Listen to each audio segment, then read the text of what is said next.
Hi everyone, it's Vanessa. So I just want to quickly go over today our birth story with everyone. I'm sure everyone's really interested to hear because we did something a little different and we had a home birth with our son.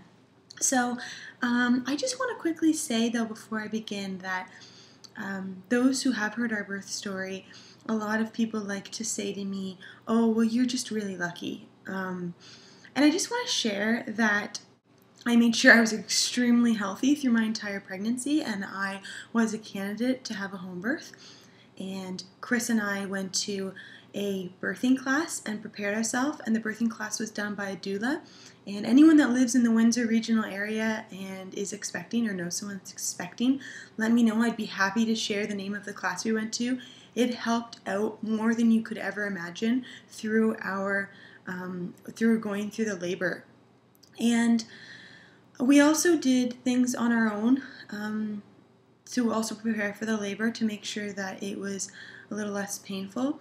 And we stayed extremely positive through the entire experience. My goal when I first met our midwife, was that I wasn't going to let these horror stories ever bother me. And that is exactly what I did. I didn't let the fear of the unknown get to me. And that was our goal, and we made that possible. And every time people tried to spook us into changing our minds and we were crazy or we were putting our child in danger, we walked away and knew that we were making the right decision for our family. So I just want people to know that this wasn't because of luck. This was because of the way that we chose to have our birth, and we chose to make sure that we were well prepared for a non-medical labor. So I just wanted to go over that so that people know that this is possible.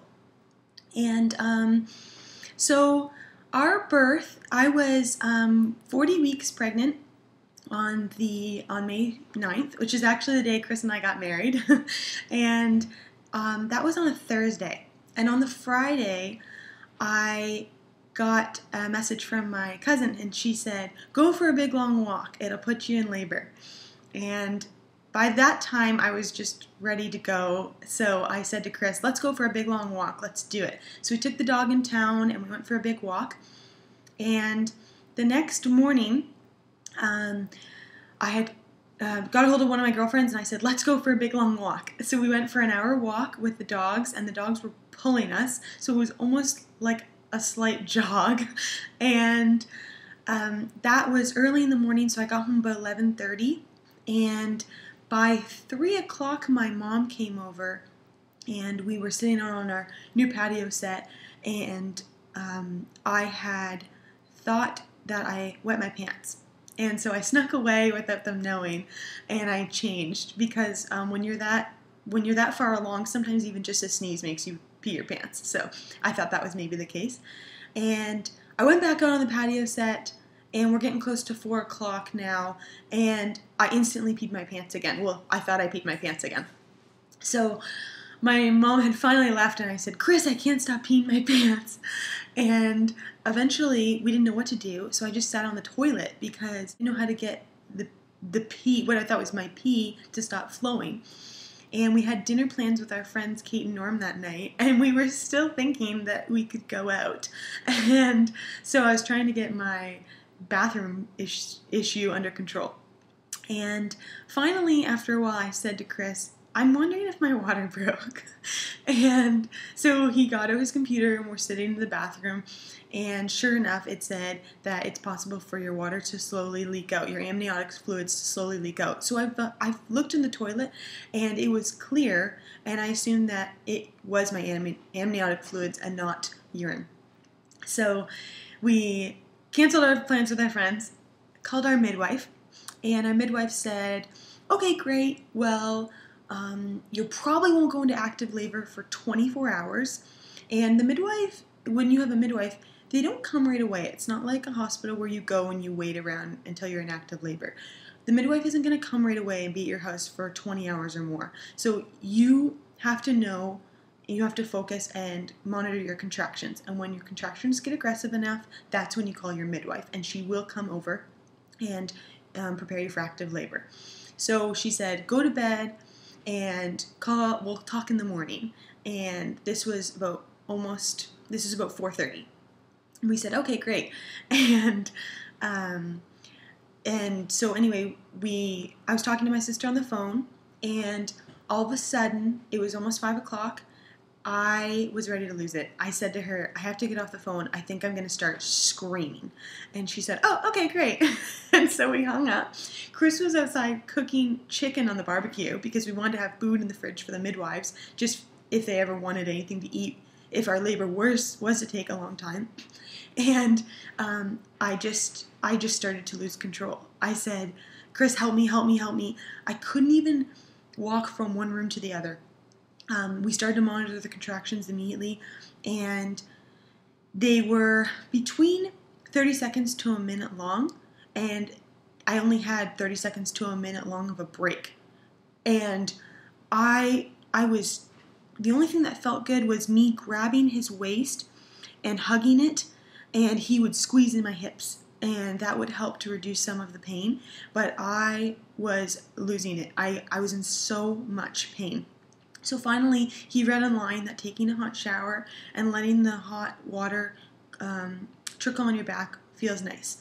So I hopped in the shower, and I was moaning pretty loud. It was I couldn't control how loud I was being. I was in a lot of pain, and I said to Chris, I can't do this for 24 more hours. I can't do this for 24 hours. This is so much pain. I don't know how to explain. I feel like I'm on fire down there. That's all I kept saying. And he said, let me call the midwife. And I don't like to show. I have a tendency to show that I can do things on my own. And so I said, no, don't do it, because I feel like I'm such a baby right now, and because I can't handle this for 24 more hours. I can't have a natural birth like I wanted. I feel really pathetic, and that's just the way I am. And so he said, okay, great, and he walked away. He ended up calling anyway, thank goodness, because he would have been delivering our son if he hadn't. So he called the midwife. She said, I need to hear Vanessa's voice. He opened up the shower, and I said, Crystal, you know what? Take your time, but it's bad, it hurts, and it's fast, and I don't know what to do. So she said, I'm on my way. That was at 6 o'clock. So we've had contractions for an hour. Heavy contractions, constantly, that were very quick, for an hour. And I got out of the shower. I could barely even get out of the shower. I could barely walk into our bedroom, and I could barely put a shirt on because the contractions were so fast now that I had to stay so focused that Chris couldn't even help me put my arm in my shirt. That's how fast everything was happening. And so finally, I went and I laid on the bed. The midwife got there at 7, and because she lives in Windsor and we're from the county, she had to get her stuff together, grab the student, and they got here at 7. And to be honest, I could tell that she thought that I was over-exaggerating, as did I. And she comes in and she said, okay, Vanessa, now let's open your legs and let's see how you're doing. And I opened my legs, and she turned around and looked at Chris and screamed, Chris, go to my car, grab my bag, your wife is fully dilated. And Chris ran, and I thought to myself, oh, well, that makes sense. That's why I'm in so much pain. And she instantly started sweating to death. She was running. Her student was running. The student and Chris were throwing everything off our dresser, throwing the equipment on, all the tools that would maybe possibly be needed. We didn't even get to set up our bed, so our comforter was wrecked. There was just no time. There's no time to do anything. And so that was at 7 o'clock. By 7:15, Chris yelled the time. He said 7:15, and my body jolted forward, and it automatically did a push for me. And she said, Vanessa, you're starting to push. Okay, we're doing this. And she helped me to start to push. And unfortunately, I was pushing through my throat because I didn't know how to push a baby out. I was confused on how to properly push. And so I was just pushing, and I was forcing it, and I had forgotten everything that I had learned through this entire pregnancy on how to properly push so I wouldn't tear, because my fear was to tear. that I would tear. And thankfully, because Chris did everything with me, we did our entire pregnancy together. He said to me, Vanessa, don't forget to do your meditation breathing.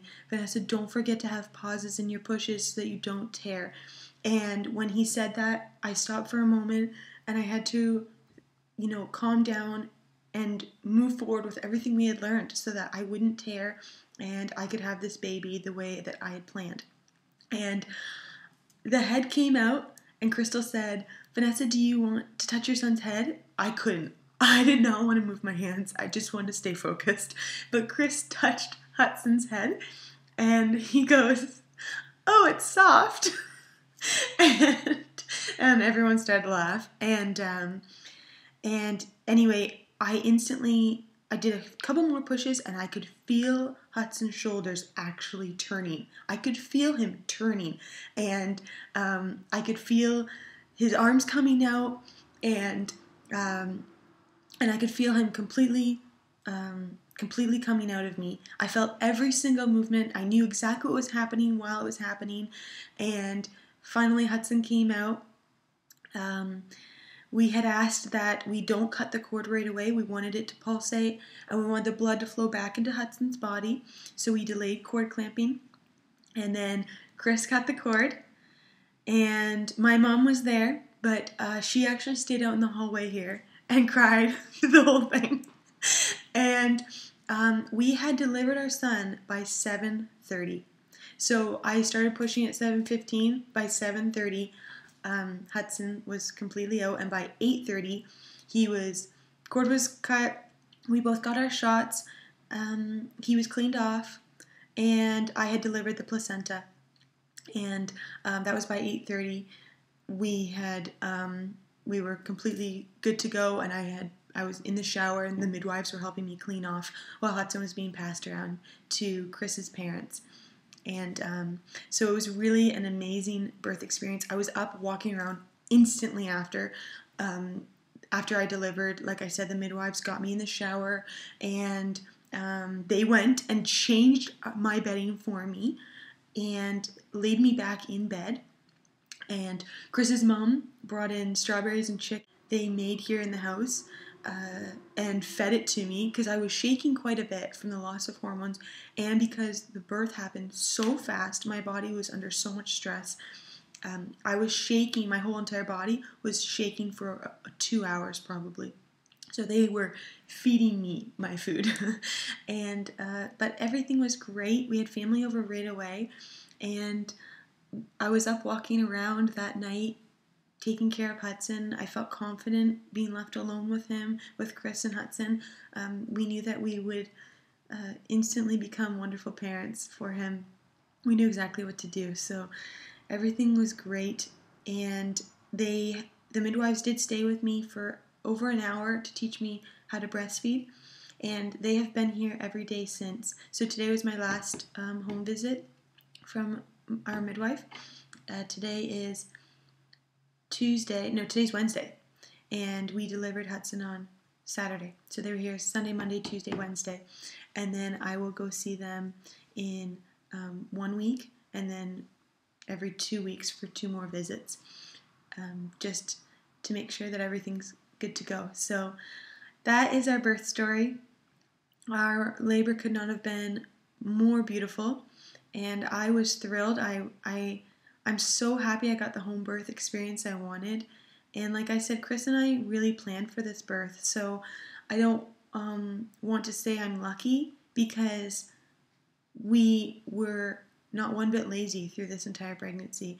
We were positive for our son, and we wanted to make sure that he entered the world naturally and healthy and on a positive note. So I just want everyone to know that if you are a healthy candidate for a home birth, it is possible, and you just have to be well prepared, and it can be a beautiful experience like we had. So, and Hudson he was born at 7 pounds, 8 ounces. So, but I feel I did not tear, and I am in very little pain. So I just want everyone to know that this is possible.